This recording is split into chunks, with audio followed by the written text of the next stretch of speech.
लिखत लिखत भन्नाले के बुझिन्छ?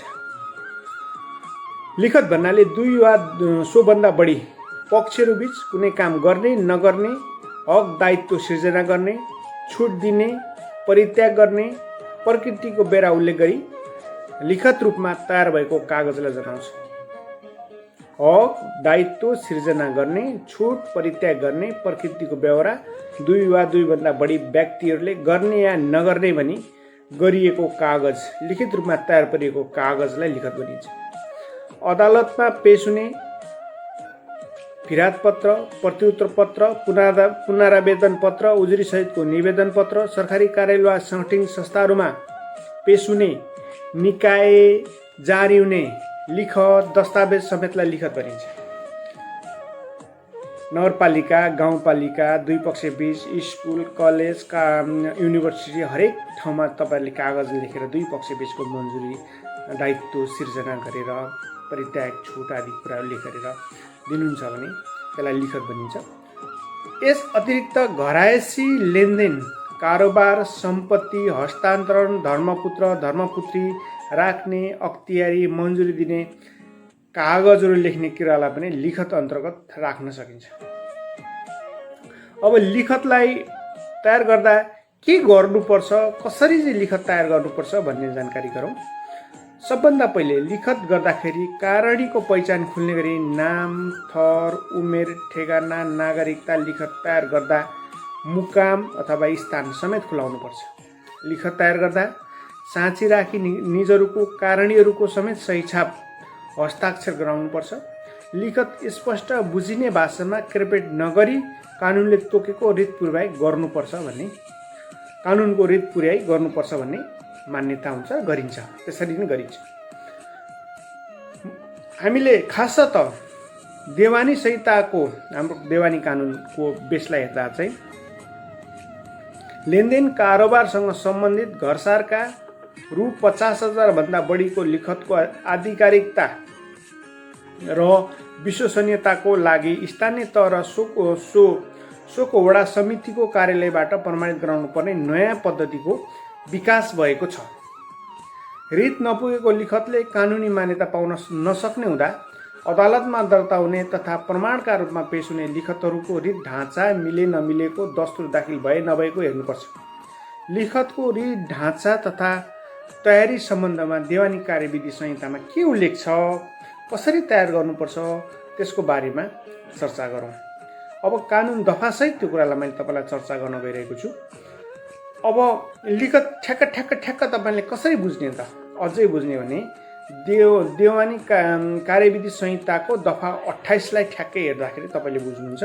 अथवा त्यहाँ के भनिएको छ भने घर व्यवहारमा हुने सबै किसिमका लेनदेन, व्यवहार, सम्पत्ति हस्तान्तरण वा धितो बन्धक दिने गरी गरेको लिखत, धर्मपुत्र धर्मपुत्री सम्बन्धी लिखत, करार, अख्तियार दिएको लिखत, अख्तियारीनामा, मन्जुरीनामा वा यस्तै प्रकृतिका अन्य कागजहरू, सरकारी कार्यालय वा सङ्गठित संस्थामा पेश हुने कुनै पनि लिखतहरू, अदालतमा पेश हुने फिराद पत्र, प्रतिउत्तर पत्र, पुनरावेदन पत्र, निवेदन पत्र, दरखास्त लगायत जुनसुकै किसिमका लिखतहरू, सरकारी कार्यालय, प्रहरी, स्थानीय निकाय, माल अड्डाहरू, विभिन्न सरकारी सङ्घ संस्थाहरूमा दिने कागज लिखतहरू, कानुनी हक र दायित्व सिर्जना गर्ने वा कानुनी हक दायित्व सिर्जनाबाट छुट दिने, परित्याग गर्ने अथवा हट्ने अथवा जिम्मेवारी पन्छिने कुरासँग भएका लिखतहरू चाहिँ यी सम्पूर्ण कागजका प्रक्रियाहरू लिखित गरिएका हुन्छन् भने ती सबै कुरालाई लिखत भन्ने चलन छ।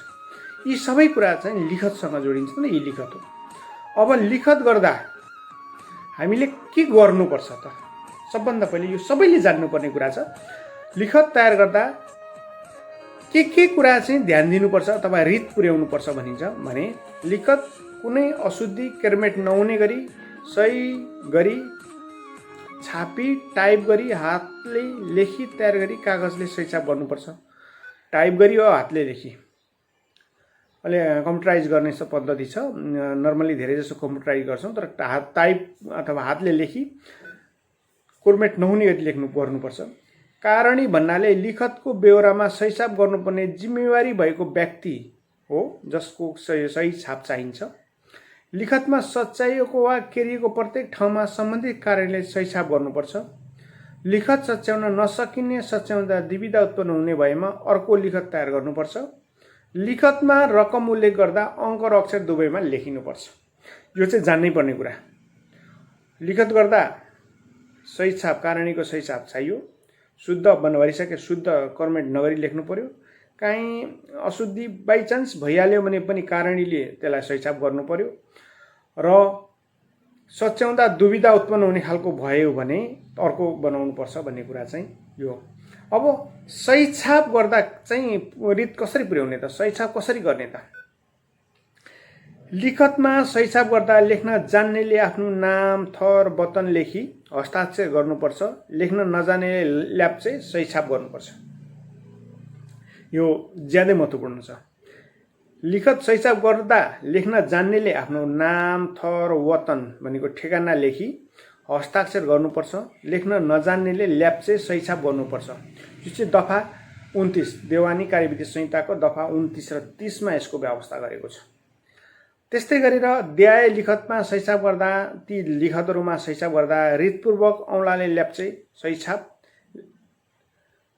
अथवा लेख्न जान्नेले आफ्नो हस्ताक्षर समेत गर्नुपर्छ। भनेको कलमी भन्ने जुन लेखिन्थ्यो, अहिले मस्यौदाकार अथवा लेखक अथवा लेखिदिने अथवा भने बमोजिम गरिदिने, लेखिदिने भन्ने कुरा हुन्छ। उहाँहरूको नाम, सही छाप, नाम के गर्नुपर्ने जुन छ रितपूर्वक गर्नुपर्ने सम्पूर्ण गर्नुपर्छ। अथवा हक छाडिदिएको वा धितो बन्धक राखेकोमा पनि लेखिदिनेको लेख्नुपर्छ। मन्जुरीनामा, अख्तियारनामा पनि लेखकको लेखिदिनुपर्छ। सट्टा, पट्टा, बन्डा पत्र, अंश, छोडपत्र, अंश बुझेको भरपाई, मानो छुटिएको, मानो जोडिएको, धर्मपुत्र, धर्मपुत्री सम्बन्धी, ऋण फिर्ता बुझाउँदा छुट्टै गरिदिएको भरपाई, भोगबन्धकी, दृष्टिबन्धकी, लगबन्धकी, कबुलियतनामा, नासो, दरोट लिएको करार, कपाली तपसुकको लिखत। सरकारी कार्य यी कुराहरूमा चाहिँ कलमीले अथवा मस्यौदाकारले आफ्नो नाम, थर, वतन र सही छाप गर्नुपर्छ। सरकारी कार्यालय वा सङ्घीय संस्थामा गरिदिने लिखतमा सम्बन्धित अधिकारीले आफ्नो नाम, दर्जा, मिति खुलाई हस्ताक्षर गरी अड्डाको सही छाप लगाउनुपर्छ। यदि सरकारी कार्यालयले गरिदिएको छ भने चाहिँ सरकारी कार्यालयमा चाहिँ त्यो संस्थाका अधिकारी अथवा पदाधिकारी अथवा कर्मचारीले आफ्नो नाम, दर्जा, मिति खुलाई हस्ताक्षर गरी अड्डाको छाप लगाइदिने गर्छ। त्यहाँ चाहिँ औँठा छाप गर्नु पर्दैन भन्ने हुन्छ। अब हस्ताक्षर गर्दा दफा देवानी कार्यविधि संहिताको दफा 31 लाई हेर्ने हो भने हस्ताक्षर गर्दा ल्याप्चे सही छाप गर्दा देवानी कार्यविधि संहिताको दफा 31 र दफा 34 सम्म उल्लेखित प्रक्रिया अवलम्बन गर्छ। दफा 31 र 34 मा यदि तपाईहरुलाई कन्फ्युज भयो भने देवानी कार्यविधि संहिताको दफा 31 देखि 34 सम्म हेर्नु होला। त्यहाँ सबै कुरा लेखिएको छ। मैले तपाईलाई त्यही अनुसार मैले भनिरहेको छु। अब त्यसले चाहिँ रित कसरी पुर्याउने, दफा 34 रित कसरी पुर्याउने भन्छ। अब विशेष अवस्थाका व्यक्तिको लिखत गर्दा, जस्तै दृष्टिबिन, बोल्न नसक्ने, नाबालक, होस ठेगाना नभएको व्यक्तिको तर्फबाट लिखत गराउँदा निजको संरक्षक वा माथबर, घरको ठुलो अभिभावक अथवा उसलाई पालन पोषण गर्ने मान्छे भए निज समेत रोबरमा राखी सही छाप गराउनु पर्छ। अब घरायसी लिखत प्रमाणित गराउँदा चाहिँ 50,000 भन्दा बढी रकमको घरसार तयार भएको लिखत सम्बन्धित पक्षहरू स्थानीय तह र वडा समितिको कार्यालयमा उपस्थित भई सक्कल लिखतको शिरमा त्यस्तो कार्यालयबाट प्रमाणित गराउनु पर्छ। तर पक्षहरूले चाहेमा 50,000 भन्दा कम रकमको लिखत चाहिँ प्रमाणित गराउन सकिन्छ। पक्षले 50,000 भन्दा माथिको त वडामा चाहिँ गर्नै पर्यो। लिखतको माथिपट्टि तपाईले माथिपट्टि गर्दा हुन्छ, माथिपट्टि दुवै पक्ष गएर प्रमाणित गराउँदा हुन्छ। अथवा एउटा लिखत गर्ने अलिकति पद्धति फरक छ। त्यो वडामा कहाँ प्रमाणित गर्ने, छाप लगाउने सबै कुरा त्यहाँ लेखिदिएको छ। त्यो लेखिदिने प्रचलन छ। कानुन व्यवसायीले त्यो पुरानो फर्मेट हुँदा नयाँ फर्मेटमा लेखिदिनुहुन्छ। त्यसमा चाहिँ त्यहाँ छाप लाउने ठाउँ, प्रमाणित गर्ने ठाउँ पनि समेत उल्लेख भएको हुन्छ। तर पक्षहरूले चाहे भने चाहिँ 50,000 भन्दा तलको पनि वडा कार्यालयमा दर्ता गर्न सक्छन्। तर 50,000 भन्दा तलको चाहिँ लिखत गर्दा वडामा दर्ता गरिरहनु पर्दैन भन्ने कानुनी व्यवस्था छ। यसरी प्रमाणित गरिदिँदा वडा कार्यालयमा हाम्रो लिखत प्रमाणित गरिदिँदा कार्यालयले रु 200 सम्म दस्तुरले अभिलेख राखिदिएको हुन्छ, राखेको हुन्छ, राख्नुपर्छ। त्यसको मतलब लिखतको एउटा विषयवस्तुको गम्भीर अथवा ठिक सत्य साँचो कारोबार गरून् भन्ने यो सिद्धान्तसँग जोडिएको देखिन्छ। अब लिखतमा अर्को एउटा कुरा छ, खुलाउनु पर्ने पहिचान अथवा विवरण खुलाउनु पर्ने हुन्छ। त्यसलाई चाहिँ दफा 37 देवानी कार्यविधि संहिताको दफा 37 ले भन्छ। अथवा त्यसमा के कुरा खुलाउनु पर्छ त भन्दाखेरि 3 पुस्तेको विवरण खुलाउनु पर्छ। बाजे, बाबु, नाति, हजुरआमा, छोरी, नातिनी, ससुरा, सासू, छोरा, बुहारी, अथवा कसरी त्यहाँनिर 3 पुस्ते कसरी हुन्छ त्यो 3 पुस्ते खुलाउनु पर्छ। पति वा पत्नीको नाम, श्रीमान र श्रीमती भए पति र पत्नीको नाम, नागरिकता नम्बर उल्लेख गर्नुपर्छ, उमेर खुलाउनुपर्छ, नागरिकता जारी भएको मिति र जिल्ला खुलाउनुपर्छ, स्थायी र अस्थायी, स्थायी ठेगाना कहाँ हो, अस्थायी ठेगाना, स्थायी ठेगाना नागरिकतामा उल्लेख भएको ठेगाना, अस्थायी ठेगाना अहिले तपाईँ कहाँ काम गर्दै हुनुहुन्छ त कहाँ बस्नु भएको छ, स्थायी र अस्थायी एक ठाउँ पनि हुनसक्छ, छुट्टै पनि हुनसक्छ। विदेशी नागरिक भए निजको नागरिकताको विवरण अथवा निजको देशले दिएको परिचय पत्रको विवरण, राजधानी नम्बर, राजधानी जारी गर्ने मुलुक, राजधानी जारी भएको मिति, निजको ठेगाना, इमेल ठेगाना, फोन नम्बर आदि संरक्षक माथकलाई रोबरमा राख्दा निजको समेत उल्लेखित विवरण समेत खुलाउनुपर्छ। संरक्षक र माथक र अभिभावकहरू गर्दा चाहिँ अभिभावकको पनि सबै डिटेल खुलाउनु पर्यो। अब यसरी लिखत गर्दा यो कुरा जान्नै पर्छ, यो कुरा गर्नै पर्छ, यो कुरा रित पुर्याउनै पर्छ तपाईँलाई सजिलोको लागि। अब सङ्घ संस्थाले गर्दा चाहिँ के गर्नुपर्छ त, यी त भए माथि योभन्दा माथिका व्यक्तिहरूले गर्ने लिखतहरूको कुराहरू गऱ्यौँ भने अब सङ्घ संस्थाले लिखत गर्दा के गर्नुपर्छ त भन्दा माथिका कुरा गर्नुपर्ने जति सबै गर्ने, सङ्गठित संस्थाको तर्फबाट सही हिसाब गर्दा संस्थाको पहिचान खुल्ने, विवरण, दर्ता नम्बर, ठेगाना लगायत विवरण खुलाइ अधिकार प्राप्त व्यक्तिले सही हिसाब गराउनुपर्छ संस्थाको चाहिँ। सङ्गठित संस्था कारणी भएको लिखतमा 3 पुस्ते खुलाउनु पर्दैन। अब सङ्गठित संस्था कारणी भएको ठाउँमा चाहिँ संस्थाको स्थापना को दर्ता नम्बर, त्यसका जिम्मेवार पदाधिकारी, संस्थाको छाप र सिग्नेचर गर्ने व्यक्तिको पद, हैसियत र उहाँको त्यो लेभल, उहाँले गर्न पाउने अधिकार, त्यो कुरा चाहिँ खुलाएर गर्नुपर्छ। अब सार्वजनिक पदाधिकारी र सङ्गठित संस्थाका पदाधिकारीले पदीय हैसियतमा कुनै लिखत हस्ताक्षर गर्दा ल्याप्से सहिसाब आवश्यक हुने भनी उल्लेख भएकामा लिखत बाहेक गर्नै पर्यो, लिखतमा चाहिँ गर्नै पर्यो, अथवा त्यो बाहेक ल्याप्से सहिसाब आवश्यक पर्दैन। जस्तै सार्वजनिक पदमा चाहिँ नाम दर्जा खुलाइ सहिसाब गरे पुग्छ। ल्याप्से सहिसाब गर्नै पर्छ भनेका ठाउँमा चाहिँ गरिदिनु पर्यो सार्वजनिक पद धारण गरेका व्यक्तिले, नभए अरू अवस्थामा चाहिँ सहिसाब गरे पुग्छ। जस्तै गृहमन्त्रीको कार्यालय, प्रधानमन्त्रीको कार्यालय, अथवा सभासदको कार्यालय, अथवा राजदूतावासको कार्यालय आदि इत्यादि उल्लेख भएर आयो भने, राजदूतद्वारा आयो भने त्यस्ता कुरा चाहिँ सही छाप गर्दै पुग्छ। यसरी नाम दर्जा नखुलाएको भए अदालतले त्यस्ता पदाधिकारीलाई रु 500 सम्म जरिमाना गरी सोही लिखत प्रमाणित लिन हुन्छ। अब त्यस्तो लिखत यदि नाम उल्लेख गरेको छैन भने त्यस्ता सरकारी व्यक्तित्वहरूलाई चाहिँ 500 रुपियाँ जरिमाना तोकी त्यही जरिमाना गर्नलाई सम्झी सो लिखतलाई प्रमाणको रूपमा लिन सक्ने चान्सेस हुन्छ। अब अर्को एउटा कुरा छ, लिखत गर्दा लिखत भएको ठाउँ र मिति अनिवार्य खोल्नुपर्छ। यो चाहिँ दफा 41 ले भन्छ।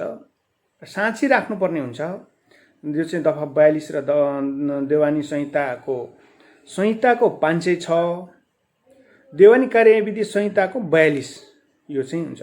साँची तयार गर्नुपर्ने, लिखतमा करार गर्न योग्य कम्तीमा 2 जना व्यक्ति साँची राखी साँचीको पहिचान खुल्ने विवरण, ठेगाना उल्लेख गरी सही छाप बनाउनुपर्छ। होस् ठेगाना उमेर नपुगेको 18 वर्ष नपुगेको व्यक्ति करार गर्न योग्य हुँदैन। लिखतमा लेखिएको विवरण उल्लेख गरी सही छाप गर्नुपर्छ।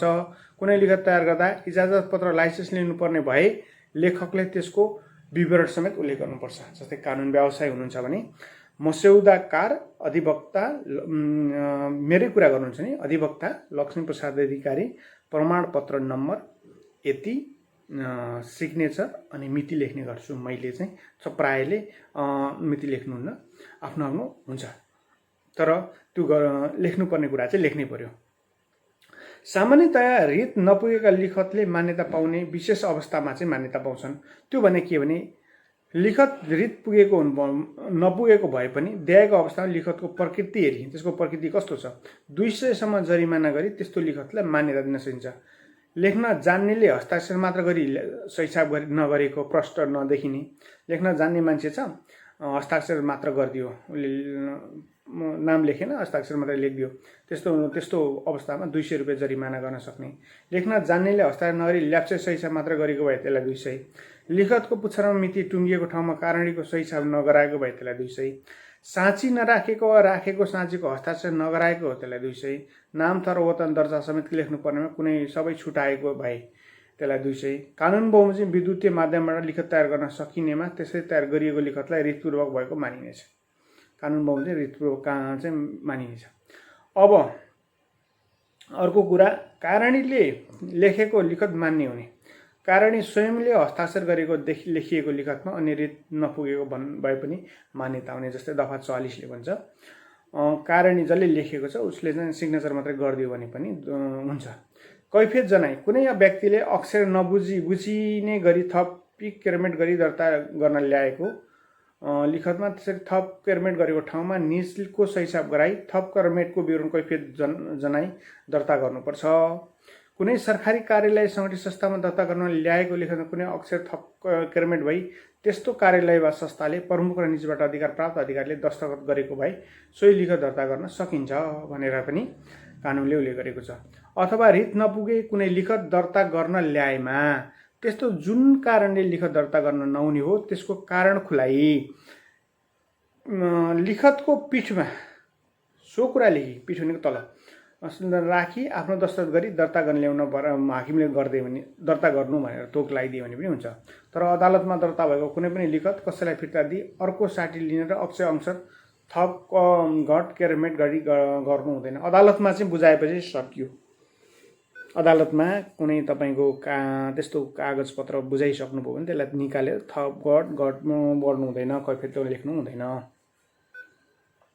अदालत सरकारी कार्यालय सङ्गठित संस्थामा पेश भएको प्रमाण सम्बन्धित लिखत र फैसला लगायत मुद्दाको मिसिल संग्रह कागजपत्रको प्रतिलिपि माग गरी मुद्दाको सरकवाल र निजको कानुन व्यवसायले निवेदन दिएमा प्रतिलिपि उपलब्ध गराउनुपर्छ।